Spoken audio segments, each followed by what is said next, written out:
Camilinha, Enzo, Stephanie, Larissa e Vinícius. Sejam todos muito bem-vindos. Nós conversamos nas últimas aulas sobre prisões, né? Falamos sobre prisões, falamos sobre prisão em flagrante, sobre prisão temporária, sobre prisão preventiva. Eu pergunto a vocês, da aula passada, ficou alguma dúvida sobre aqueles requisitos da prisão temporária, sobre os requisitos da prisão preventiva? Está tudo ok?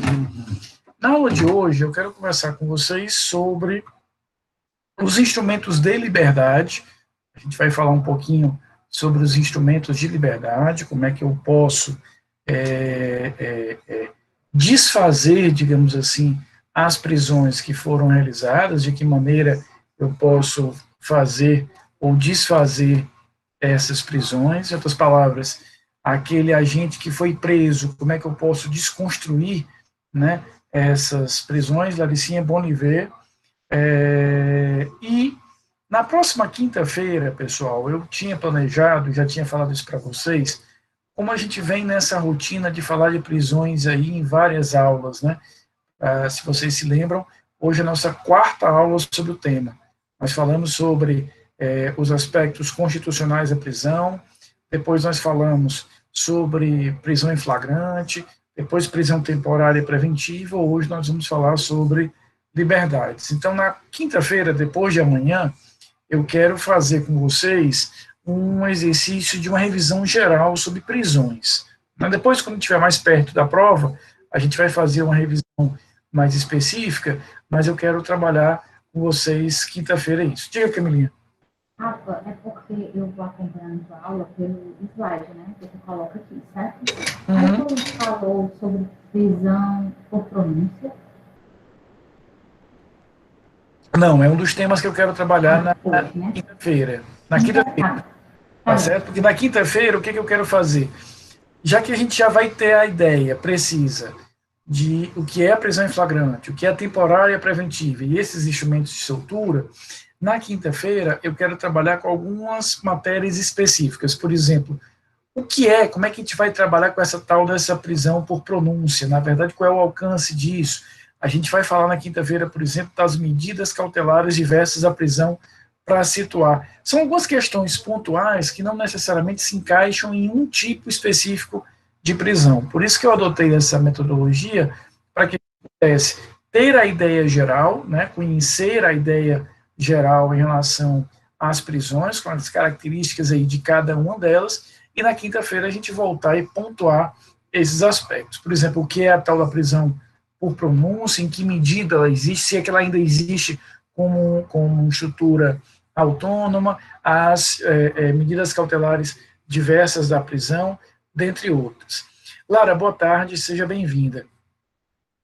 Então, a gente vai trabalhar efetivamente com essa estrutura de termos, dentro desse cenário, uma percepção muito clara de que temos as prisões preventiva, temporária e em flagrante, que fazem parte daquele gênero que nós já vimos de prisões provisórias. Eu quero ver com vocês hoje como é que, diante de uma prisão dessa, eu posso efetivamente utilizar um dos instrumentos de liberdade, de que maneira eu posso trabalhar com um desses instrumentos de liberdade. Vejam só, nós temos aqui, né, vocês estão visualizando bem esse slidezinho, tá feio para burro, né, mas é o que tem para hoje, Laricinha, mas é para a gente entender o seguinte: diante de uma prisão cautelar, essa prisão aqui, imagine como uma prisão cautelar, ou seja, uma prisão em flagrante, uma prisão temporária ou uma prisão preventiva. Como é que eu posso fazer frente a essa prisão? Como é que eu posso me opor a essa prisão? Que tipo de instrumento eu posso utilizar para que eu possa vir efetivamente a me desfazer, digamos assim, daquela situação de prisão? Nesse caso, nós vamos ter que fazer algumas perguntas. São poucas perguntas, mas perguntas bem focadas para que eu possa saber qual desses 4 expedientes, relaxamento de prisão, habeas corpus, revogação de prisão e o pedido de liberdade provisória, eu devo utilizar naquele caso concreto. A primeira pergunta, Enzo, é se essa prisão ela é legal ou ilegal. Essa é a primeira prisão que a gente vai trabalhar. Essa prisão é uma prisão legal ou uma prisão ilegal? E aqui a gente tem que lembrar daquele raciocínio, Laricinha, que nós já vimos aqui em aulas anteriores. O raciocínio sobre prisão é um raciocínio dicotômico. O raciocínio sobre prisão é sim ou não. Ele é uma lógica, Vinícius, completamente bipolar. Então aqui, Lari e Yuri, ou a prisão ela preencheu todos os requisitos formais e materiais e eu posso considerá-la como legal, ou há algum tipo de defeito, algum tipo de vício, algum tipo de falha, e eu a reputo como ilegal. Então, essa é a estrutura que a gente vai ter aqui. Ou ela é legal, ou ela é ilegal dentro desse contexto, dentro desse cenário.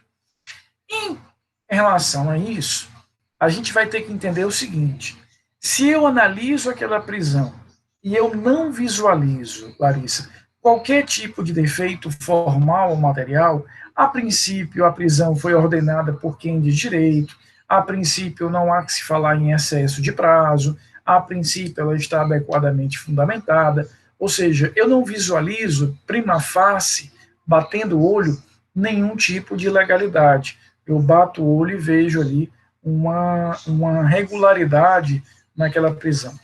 Nesse caso, vejam, eu terei duas alternativas aqui para buscar a minha liberdade. Ou eu vou entrar com um pedido chamado liberdade provisória, ou eu vou entrar com um pedido chamado revogação de prisão. Então, se eu respondo que a minha prisão ela é legal, né, se eu entendo que essa minha prisão ela é legal, os meios de impugnação serão a liberdade provisória ou a revogação da prisão. Agora, se analisando aquela prisão provisória, né, sendo uma prisão, repito, em flagrante, temporária ou preventiva, eu consigo o olho e visualizar e verificar que há ali efetivamente uma ilegalidade, a prisão temporária já extrapolou o prazo que há na lei, ou mesmo a prisão preventiva que está estendendo excessivamente o prazo, é uma decisão, Vinícius, sem qualquer fundamentação, a autoridade que a decretou não tem competência, ou seja, se eu consigo já de início visualizar ali, Enzo, um defeito, uma falha, Júlio, aí eu vou ter duas alternativas. Ou eu vou entrar com habeas corpus, ou com um relaxamento de prisão. Daqui a pouco a gente vai ver as características de cada um desses atos. Mas percebe aqui comigo o seguinte: de saída, esses quatro instrumentos, liberdade provisória, revogação da prisão, habeas corpus e relaxamento, eu já consigo, simplesmente respondendo se aquela prisão é legal ou ilegal, já separá-la em duas duplas. Ou seja, se eu não consigo antever, se eu não consigo visualizar qualquer tipo de ilegalidade, de defeito na prisão, eu vou utilizar a liberdade provisória ou a revogação da prisão.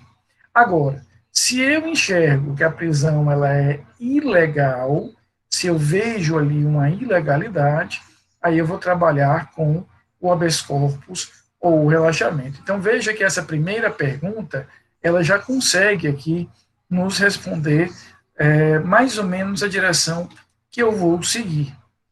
Vamos trabalhar primeiro com essa parte aqui de cima, depois a gente vem aqui para baixo. Então, você não conseguiu ver ou antever ou visualizar qualquer elemento de ilegalidade naquela prisão.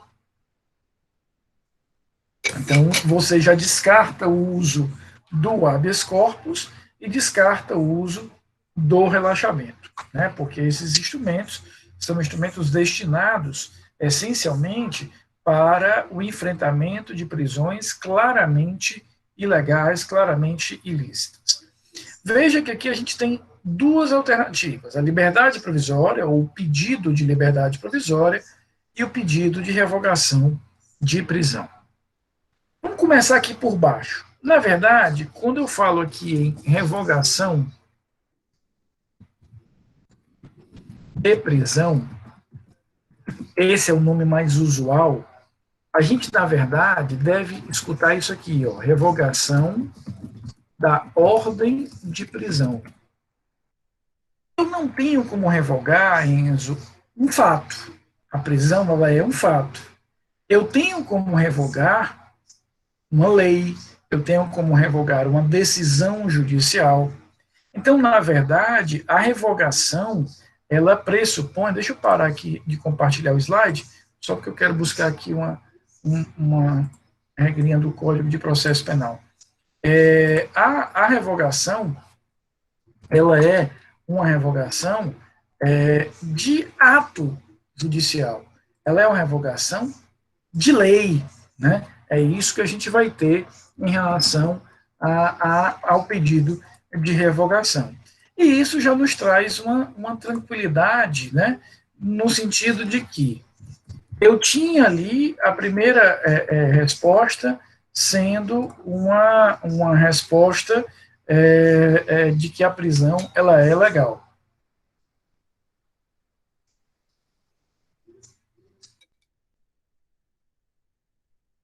Então, diante disso, o que é que eu vou ter? Eu vou ter a ideia de que o ato de revogar exige necessariamente que eu venha a ter uma decisão judicial para isso. E aí que nós vamos lembrar o seguinte: quando nós vimos as estruturas de prisão, nós vimos que eu posso classificar a prisão em dois grandes grupos, né? São prisões penais e prisões provisórias. Mas as prisões provisórias nós identificamos três espécies: a prisão em flagrante, a prisão temporária e a prisão preventiva. Vocês devem se recordar das nossas duas últimas aulas, que eu inclusive separei, né, cara? A gente viu numa aula a prisão em flagrante e a gente viu na outra aula a prisão temporária e preventiva. Por que eu fiz essa separação? Porque há entre elas uma diferença substancial. A prisão em flagrante dispensa, prescinde da ordem judicial, né? Ela vai dispensar a ordem judicial. Portanto, na hora que eu falo aqui em revogação de prisão, nós temos que entender que o nome completo é revogação da ordem de prisão. Então, eu preciso ter uma ordem, um mandamento concreto em relação a esses elementos. Então, esse mandamento completo diz que eu só posso revogar se existir uma ordem de prisão concreta. Então, aonde é que eu quero chegar com esse raciocínio? Esse pedido de revogação da ordem de prisão, ele será utilizado nas prisões provisórias com ordem judicial. Em outras palavras, ele vai ser utilizado na temporária e na preventiva. Utilizado na temporária e na preventiva. Então, eu tenho um pedido de revogação, sendo o pedido adequado para que eu possa enfrentar as prisões, deixa eu só voltar aqui para o slide, as prisões que eu considero legais, elas não encontram nenhum defeito, e se aquela prisão legal for uma prisão temporária ou preventiva, nós vamos utilizar a liberdade através da revogação de prisão. Então, eu vou pedir ao juiz que ele revogue aquela prisão. Aqui deixa eu fazer só um parênteses. Qual é a importância da gente definir se aquela prisão ela é legal ou ilegal? É que eu possa calibrar, Enzo, qual é a intensidade, qual é a forma que eu vou ter de tratar com o judiciário. Na hora que eu considero, Laricinha, que a prisão ela é ilegal, o meu papo com o judiciário é muito direto. Olha, juiz, olha, tribunal, a prisão ela é ilegal, como a regra é a liberdade, o senhor tem que colocar esse cara em liberdade agora. Acabou. Eu não vou analisar aqui, sendo ilegal a prisão, se ela é útil, se ela é necessária. Não, ela é ilegal. Imagina, por exemplo, a prisão temporária, nós vimos na última aula que era de 5 mais 5 dias, já está a 15 dias. Acabou. Não tem o que salvar. Já quando eu não visualizo qualquer tipo de ilegalidade na prisão, quando eu a reputo ou a considero como uma prisão válida no primeiro momento, o meu diálogo com o judiciário, Larissa, é um pouquinho mais suave. Eu tenho que dizer, olha, juiz, olha, tribunal, tudo bem, a prisão ela é legal, mas ela não é mais tão necessária assim. O senhor prendeu para produzir a prova, para preservar, para garantir a prova. Então, nada me impede de que agora, com a prova concluída, o senhor possa revogar a prisão. Então, veja aí no artigo 316, faltou só uma partezinha final, deixa eu transcrever de novo aqui o parágrafo único, porque ele cortou uma parte. Então, veja o que nos diz aqui o artigo 316. O juiz poderá, de ofício ou a pedido das partes, revogar a prisão preventiva se no correr da investigação ou do processo verificar a falta de motivo para que ela subsista, bem como novamente decretá-la se sobrevierem razões que a justifiquem. Decretada a prisão preventiva, deverá o órgão emissor da decisão revisar a necessidade de sua manutenção a cada 90 dias. Então, o que acontece aqui? Né? Nós vamos ter, dentro desse contexto, né, uma situação muito, muito clara. Né?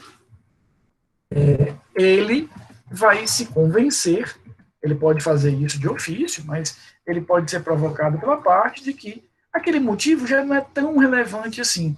Por exemplo, imagina que o juiz decretou a prisão preventiva porque aquela parte, aquele réu estava prejudicando a produção da prova. Aí ele visualiza agora, Camilinha, que a prova está praticamente concluída. Estão faltando apenas a oitiva de 2 testemunhas indicadas pela defesa.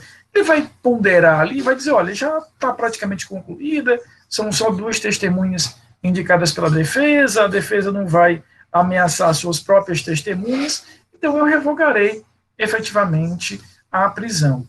Então, a revogação da prisão, repito, ela passa por essa análise do juiz de que ele pode e deve considerar como desnecessária. Então, em resumo, quando eu lanço mão da liberdade provisória ou da revogação, a gente sabe que eu estou usando a ideia de que a prisão ela é legal. Então, o meu trabalho aqui, Ana, é tentar convencer o juiz de que, apesar de ela não possuir mais nenhum tipo de vício, ela já não é mais tão necessária assim como ela era antes.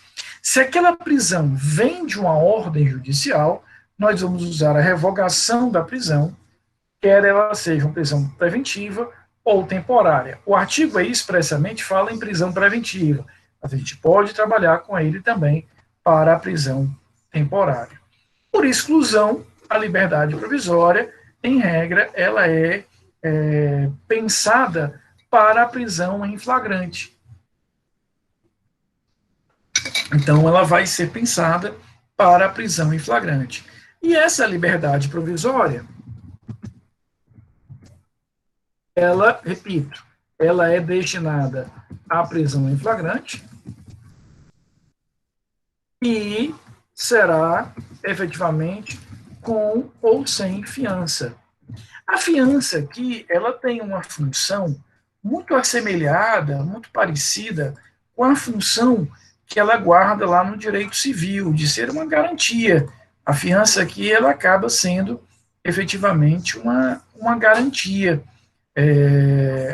Em outras palavras, é como se eu dissesse, olha, você foi preso em flagrante, mas eu vou conceder que você pague uma grana, pague uma fiança, e seja posto em liberdade. A fiança criminal, ela tanto tem a mesma natureza da fiança civil, uma natureza de garantia, Lara, que, se ao final do processo, aquele preso que foi liberado mediante fiança não for condenado, ele recebe de volta a fiança que ele pagou. Olha que interessante. Então, ele foi preso em flagrante, o juiz entendeu que era cabível a fiança, arbitrou uma fiança, ele pagou, é posto em liberdade. Se no final do processo eu perceber, Stephanie, que ele não foi condenado, ele pode pleitear de volta aquela fiança. Se ele for condenado, Karen, aí ele perde definitivamente aquele valor para o Estado. Então, a fiança criminal, repito, tem uma natureza, tem uma lógica muito parecida, muito próxima, de fato, com a fiança civil, aquela natureza de garantia, né, que nós vamos ter na fiança civil, na fiança que tem aí esses elementos essenciais de garantia. Então, veja o que nos diz aqui o artigo 322. Ele vai trazer uma primeira informação importante sobre a fiança. A autoridade policial somente poderá conceder fiança nos casos de infração cuja pena privativa de liberdade máxima não seja superior a 4 anos. Parágrafo único. Nos demais casos, a fiança será requerida ao juiz, que decidirá em 48 horas. Então, primeiro, ele está deixando claro que, quando for cabível a fiança, naqueles casos em que é possível, Parecinha, fixar a liberdade mediante fiança, aqui entenda como uma troca, tá? Ele paga a fiança e recebe de volta a liberdade. Ele vai ter que cumprir algumas condições, ele não pode sair da comarca sem autorização do juiz, ele não pode ser preso nem processado novamente, mas enquanto ele se comportar, digamos assim, ele fica em liberdade. Se amanhã ele for condenado, aquele valor que ele pagou com fiança, ele nunca mais vai ver. Mas se ele não for condenado, for absolvido, ele pode até mesmo pleitear de volta aquele valor de fiança. Mas veja o que nos diz aqui os artigos 323 e 324. O Código usa uma lógica inversa, Yasmin. O Código nos diz as situações, as hipóteses, os casos em que não cabe fiança. Olha o que ele vai nos dizer aqui. Não será concedida a fiança nos crimes de racismo, nos crimes de tortura, tráfico ilícito de entorpecentes e drogas afins, terrorismo e nos definidos em crimes hediondos, e nos crimes cometidos por grupos armados civis ou militares. E aí ele segue aqui no artigo 324, indicando outras situações, outras hipóteses em que ele igualmente não vai arbitrar fiança. Então, ele aqui no 324 fala em não será igualmente concedida a fiança aos que no mesmo processo tiverem quebrado fiança anteriormente concedida, e 4, quando presentes os motivos que autorizam a decretação da prisão preventiva. Então, ele aqui desenha,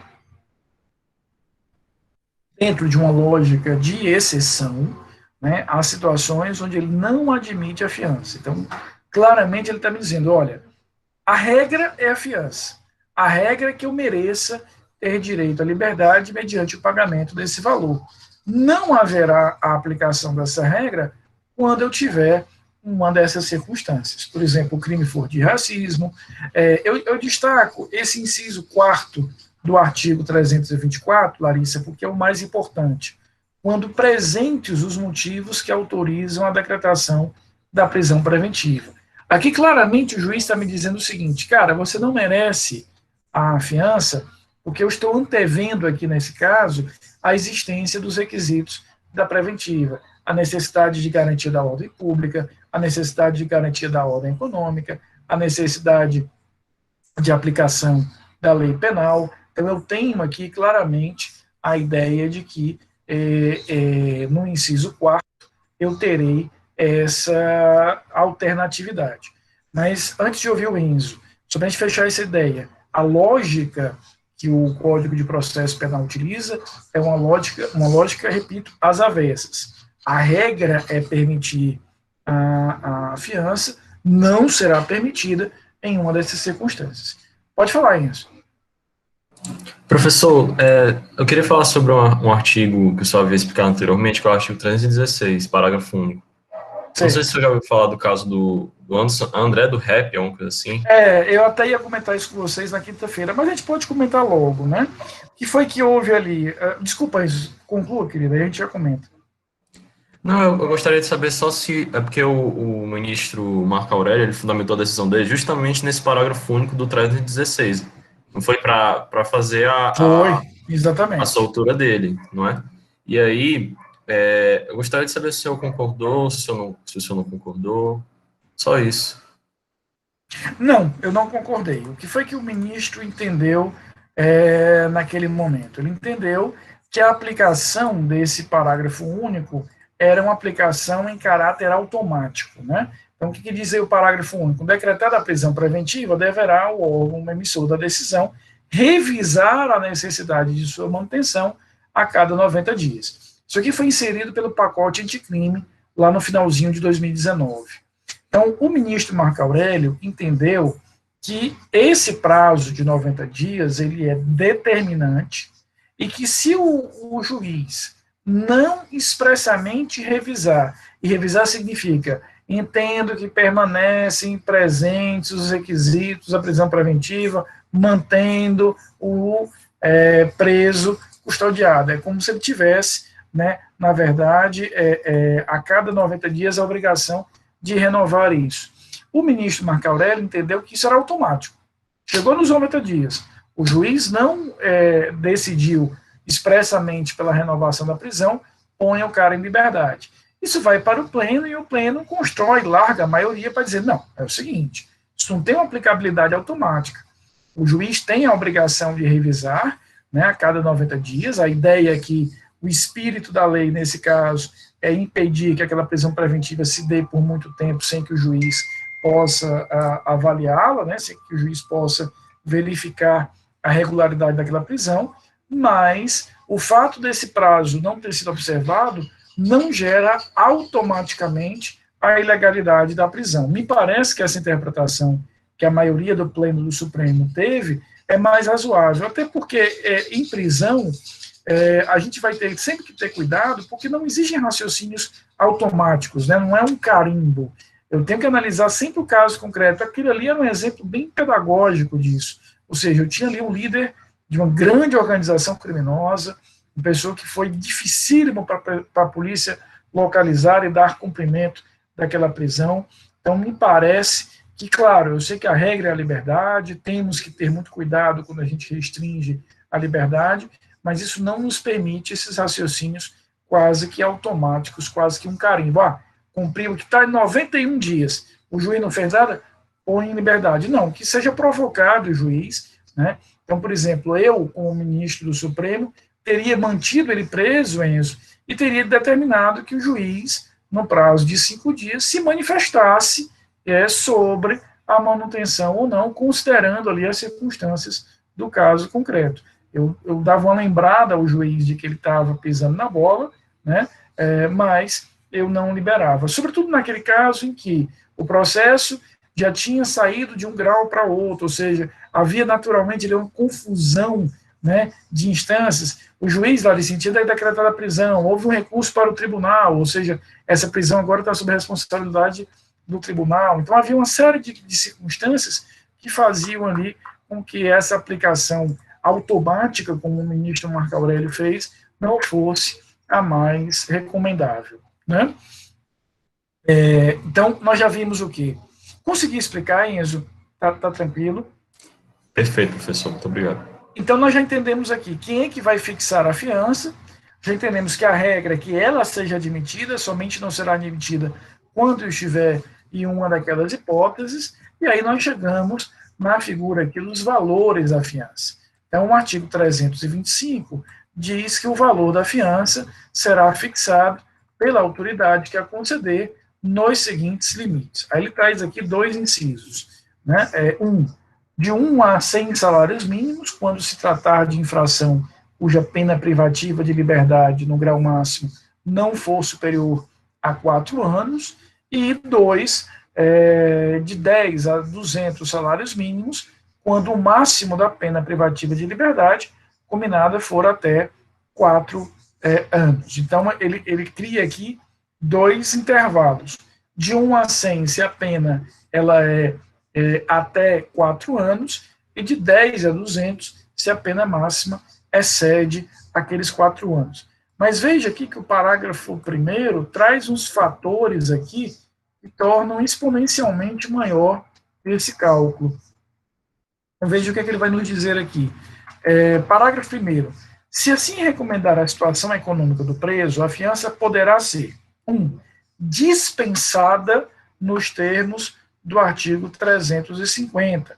Né? Dispensada nos termos do artigo 350. Então, veja aqui o que diz o artigo 350. Nos casos em que couber fiança, o juiz, verificando a situação econômica do preso, poderá conceder-lhe liberdade provisória, sujeitando-o às obrigações constantes dos artigos 327 e 328. Aqui eu costumo brincar que aqui, Laricinha e Karen, a gente tem o seguinte: o preso tem direito à fiança, mas ele não tem dinheiro para pagar a fiança. Então, no 350, direito ele não tem a grana para isso. E aí cabe à defesa fazer algum tipo de prova, né? Provar, por exemplo, que ele é beneficiário de algum auxílio do governo, provar que ele é autônomo. Um elemento que auxilia muito aqui, Enzo, os tribunais a verificarem que, de fato, aquela pessoa não tem condições de arcar com o pagamento da fiança, é ele permanecer preso. Então, veja, imagina a seguinte situação: o juiz arbitrou ali a fiança em 2 salários mínimos, e o cara passa 10 dias e não paga a fiança, passa 15 dias e não paga a fiança, Camilinha. É um forte indicativo de que ele não tem condição de pagar, porque a pessoa, numa situação tão difícil, tão complexa, como uma prisão, ela arruma dinheiro de onde for, né, para poder ser posto em liberdade. Então, vão passando os dias, e ele vai permanecendo preso, é um forte indicativo de que você tem ali, efetivamente, uma hipossuficiência financeira. Mas o parágrafo 1º do artigo 325 ainda continua. 2. Reduzida até o máximo de 2/3, e preste atenção no inciso 3º, aumentada de 1000 vezes. Então, eu posso ter uma fiança arbitrada em 200 mil salários mínimos. Né? É um valor bastante considerável. E por que vai existir um intervalo tão elástico? Por que a gente sai, Laricinha, de não cobrar nada e liberá-lo sem fiança até 200 mil salários mínimos? Porque a fiança, ela é, como disse agora há pouco, uma garantia. Então, eu preciso valorar, eu preciso avaliar as condições econômicas daquele determinado preso. Ela nem pode ser tão insignificante que não faça diferença a ele, e nem pode ser tão elevada que torne impossível o seu pagamento. Então, o juiz ele vai calibrando ali, dependendo da circunstância, dependendo do elemento, para verificar quanto é a capacidade econômica. Vamos fazer aqui um paralelo que vai nos ajudar. Imagina, por exemplo, que você vá alugar um apartamento, e aquela imobiliária exige uma fiança para que você tenha o imóvel alugado. Imagina, Karen, que o aluguel te custará R$1.000, e a imobiliária cobra uma fiança de R$200 mil. Ora, a fiança é tão elevada que você não tem condição de pagar. Se você tivesse 200 mil, provavelmente você compraria o imóvel e não alugaria. Agora, se a fiança for de R$10, provavelmente vai ter menos fator inibidor e vai garantir menos aquele aluguel. Né? Então, veja, a fiança ela tem que estar ali ajustada, calibrada a um determinado valor, que seja um valor, repito, equilibrado, correspondente, e que permita, dentro dessa realidade, ela servir de garantia. Por isso que o Código de Processo Penal traz aí, de forma tão elástica, esses intervalos de fixação da fiança. Então, veja, sendo a prisão legal, nós já vimos que nós temos aqui 2 caminhos. Se essa prisão for uma prisão em flagrante, nós vamos ter a liberdade provisória, que pode vir com fiança ou sem fiança. Um exemplo de sem fiança é esse aí do artigo 350, né? Eu percebo que a pessoa não tem capacidade econômica, o libero. Mas se a prisão for temporária ou preventiva, vamos aqui para a revogação da prisão. Eu pergunto a vocês, essa parte de cima, sobre ser a prisão legal, aqui entre liberdade provisória e revogação, tá ok, né? Perguntar, Yuri. Professor, isso na prisão, né? Mas o processo continua, né? Perfeito. Isso aqui, a tua pergunta é muito legal para a gente lembrar algo que a gente já conversou em aulas anteriores, que é sempre lembrar que o inquérito e a ação formam uma linha, e uma linha paralela é a prisão. Então, se eu libero aquele indivíduo, quer porque reconheça ali uma prisão legal, mas passivo de utilizar a liberdade provisória ou a revogação, ou uma prisão ilegal, onde eu vou utilizar o habeas corpus ou o relaxamento, isso em nada interfere o desenvolvimento do processo como um todo, ou seja, a investigação e a própria ação penal. Tá? Diga, Camilinha. Rafa, você está me ouvindo bem? Tô, apesar de você estar enterrada no 38º subsolo de algum lugar, eu estou lhe ouvindo. Pronto, eu só para saber assim, tanto na liberdade provisória como na revogação, no caso da ordem de prisão, eu vou ter essa opção de ter com ou sem fiança? Não, ela a princípio seria da liberdade provisória. É verdade, né? Mas nada impede que o juiz possa, como um elemento a mais de cautela, fixar a fiança na revogação. Porque, como a gente vai conversar sobre isso na próxima quinta-feira, a fiança acaba aparecendo num outro momento, que é no artigo 319, que traz as figuras das medidas cautelares diversas à prisão. Ela vai estar nesse aspecto, Camila, na mesma categoria da monitoração eletrônica, que é a tornozeleira eletrônica, impedir que ele saia da comarca. Então, o juiz pode, ao revogar, dizer, olha, a prisão não é mais necessária, mas eu vou utilizar aqui o que a gente vai ver na quinta-feira, que são medidas cautelares diversas da prisão. Aí ele pode, sim, trabalhar também com isso. Por quê? Porque, ao mesmo tempo que a fiança está prevista como um mecanismo muito diretamente ligado à liberdade provisória, ela também pode ser utilizada como uma medida cautelar diversa da prisão, para que o juiz possa, saindo da revogação, dizer, olha, eu vou te liberar, mas eu vou te impor aqui alguns limites. Né? Pode perguntar, Yuri. Professor, você falou que a autoridade policial vai estabelecer o valor da fiança, certo? Certo. A minha dúvida se o crime tiver uma pena até 4 anos, né? Um valor fixado, não? Essa prisão é esse valor ou depende do caso? Não. Veja, a tua pergunta é muito legal para a gente fixar essa ideia. No artigo 322, o Código diz, olha, cabendo fiança, quem vai arbitrar essa fiança? Ele diz, olha, se o crime tiver pena máxima até 4 anos, é o delegado. Se a pena máxima for acima dos 4 anos, será o juiz. Agora, tanto o delegado quanto o juiz, Yuri, devem utilizar esses parâmetros que nós acabamos de ver no artigo 325. Independentemente da autoridade que vai arbitrar isso, se é o delegado naqueles crimes cuja pena máxima é até 4 anos, ou se é o juiz naqueles crimes cuja pena é igual ou superior a 4 anos, a parametrização para arbitrar o valor da fiança segue a mesma, que é essa que está aí no artigo 325. Ou seja, ele vai primeiro verificar, né, se ele vai usar esse inciso primeiro ou inciso segundo, sendo o delegado, ele está aqui no inciso primeiro, de 1 a 100 salários mínimos, né? Porque, veja, ele só pode calcular a fiança, só pode arbitrar se a pena não é superior a 4 anos. Então, ele está no inciso primeiro.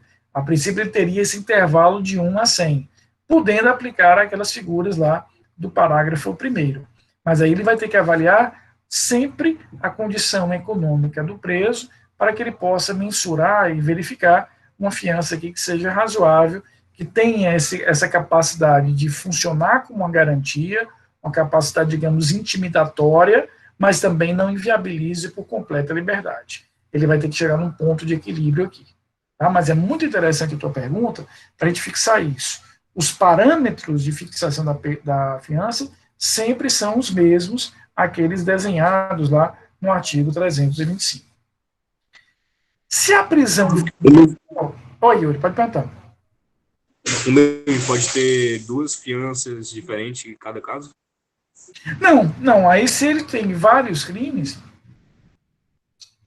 aí eu vou nivelar por cima, né? Aí eu levo sempre para o crime que tem a pena maior, e aí, quando eu for arbitrar a fiança, levo em consideração esse conjunto. Eu não vou fixar uma fiança para um crime e para o outro. Se ele praticou 2 crimes em concurso, um cuja pena máxima é até 3 anos, e outro cuja pena máxima é até 5 anos, eu vou calibrar minha fiança pelo valor maior. Sendo ilegal a prisão, se você aqui na primeira pergunta responde que a prisão ela é ilegal, você terá 2 possibilidades de instrumentos: o habeas corpus e o relaxamento da prisão. Você tem o habeas corpus e o relaxamento. Com uma característica interessante: eles valem para qualquer tipo de prisão ilegal. A gente acabou de ver que aqui em cima, para que eu saiba se eu vou usar a liberdade provisória ou a revogação, eu vou olhar o tipo de prisão provisória. Aqui embaixo, não.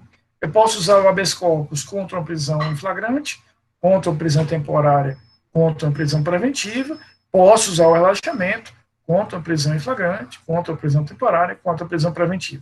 Quais são, portanto, as diferenças? São 2 diferenças básicas. A primeira diferença diz respeito a quem pode utilizar esses instrumentos. O habeas corpus tem o que nós vamos chamar de jus postulandi irrestrito. Postulandi irrestrito. O que significa isso? Significa dizer que qualquer pessoa pode apresentar o habeas corpus. Não preciso ser advogado, não preciso ser bacharel. Há, inclusive, uma estatística que os tribunais superiores faz todo ano, e mais ou menos 1/3 dos habeas corpus que chegam ali nos tribunais são apresentados pelos próprios presos. Mais ou menos 1/3 dos habeas corpus que chegam no STJ e no STF são apresentados pelos próprios presos. Havia aqui um preso que no Tribunal de Justiça ele apresentava com uma certa frequência habeas corpus, chegou a apresentar no STJ, ficou famoso uma vez porque ele apresentou um habeas corpus escrito num lençol chamado Hammurabi Simplício Coutrin.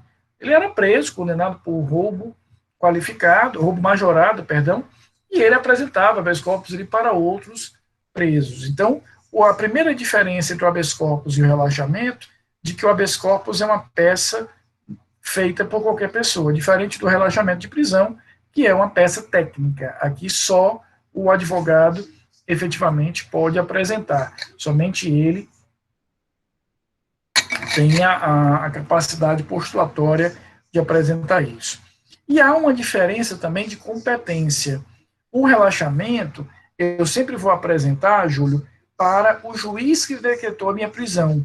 O habeas corpus, como é um instrumento contra aquele juiz, vai numa instância acima. Tá? Então, imagina que o juiz da 4ª Vara Criminal, Camilinha, decretou uma prisão preventiva, e eu considero que aquela prisão preventiva é legal. Eu posso apresentar para ele um pedido de relaxamento.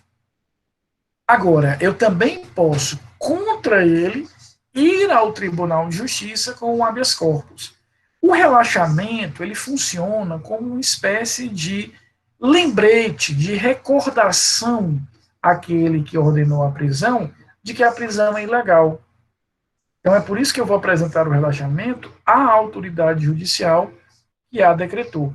No caso do habeas corpus, como eu estou manejando contra ele aquele instrumento, eu vou apresentar sempre no tribunal ao qual ele está vinculado. É essa diferença essencial que a gente vai ter dentro desse componente, tá? Professor, Só para fechar aqui uma ideia, Enzo, rapidinho.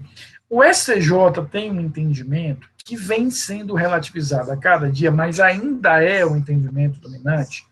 Ele saiu de um entendimento praticamente pacífico e hoje é apenas dominante, porque começam a existir precedentes em sentido contrário do próprio STJ, portanto está longe de ser matéria, por exemplo, sumulada, de que eu primeiro preciso pedir ao juiz para depois apresentar o habeas corpus. Então, o STJ ainda tem um entendimento de que primeiro você pede ao juiz, através do relaxamento de prisão, se ele negar, é que você pode ir com um habeas corpus no tribunal. O STJ entende que se eu for direto no tribunal, sem ter pedido ao juiz esse pedido de relaxamento, haveria aqui uma supressão de instância. Mas, repito, esse entendimento vem sendo mitigado, vem sendo enfraquecido. Por exemplo, hoje, já há muitos precedentes do STJ, no sentido de que isso só tem sentido se eu estiver discutindo excesso de prazo. É como se eu dissesse, juiz, o senhor não está vendo que tem um excesso de prazo? Aí, se o juiz não reconhecer, eu iria com habeas corpus no tribunal. Mas, por exemplo, o STJ já mitiga essa lógica de que eu tenho que usar um para depois usar o outro, no caso de a ilegalidade por mim apontada ser a falta de fundamentação. Ora, imagina o caso, e era muito comum isso, o juiz decreta a prisão hoje, Enzo. Aí eu vou ao Tribunal de Justiça com habeas corpus. O STJ dizia, não, primeiro você tem que apresentar um pedido para o juiz, se ele negar o teu pedido de relaxamento, ora, o juiz decretou a prisão hoje. Qual é o argumento tão maravilhoso que eu vou trazer amanhã para ele desfazer isso? Dificilmente. Então, hoje, o STJ diz o seguinte, se a tua ilegalidade tratar de excesso de prazo, aí você primeiro pede ao juiz através do relaxamento, se ele não considera a liberdade, aí você vai com habeas corpus. Mas, se a ilegalidade for a ausência de fundamentação, aí você está dispensado de pedir ao juiz, pode ir diretamente com habeas corpus. Então, as diferenças entre relaxamento e habeas corpus não é o recheio, porque o recheio da peça, o que eu estou argumentando ali, é a mesma coisa, a ilegalidade daquela determinada situação de prisão. A diferença é quem pode apresentar, repito, o habeas corpus, qualquer pessoa, o relaxamento não, e para onde eu vou dirigir esse pedido. Né? No caso do habeas corpus, eu tenho que dirigir para uma instância superior, para o relaxamento, é uma direção que eu faço, apresento aquela peça diretamente ao juiz que tem aquela prisão na mão. Tá? Enzo, pode perguntar, querido. Professor, o relaxamento de prisão é uma peça técnica, enquanto o habeas corpus é uma peça que pode ser feita por qualquer pessoa. É isso? É isso.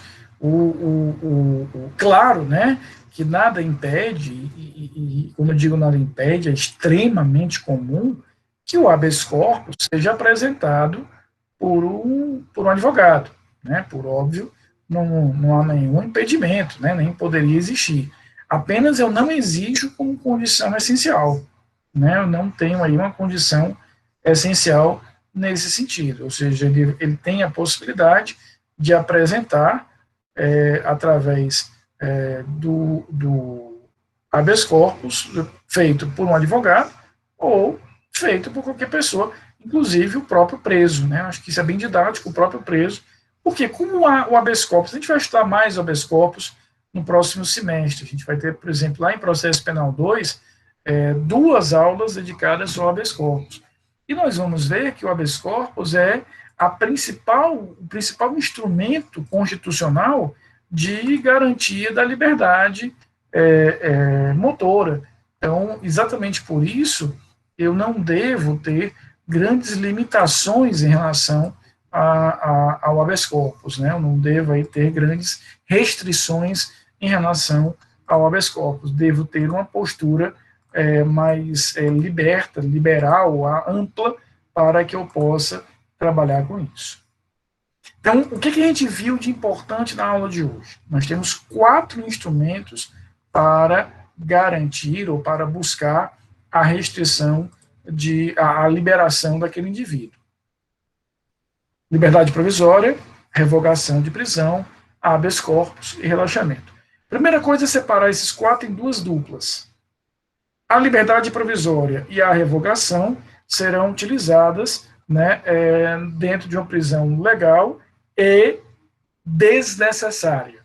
A revogação para aquelas prisões que venham por ordem judicial, a liberdade provisória para as prisões que venham em flagrante.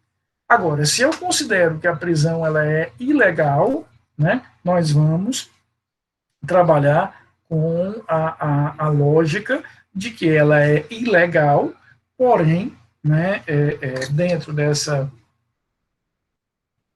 perspectiva, ter uma prisão que não tem como se sustentar dentro dessa realidade. Dúvidas sobre tudo isso que nós vimos aqui?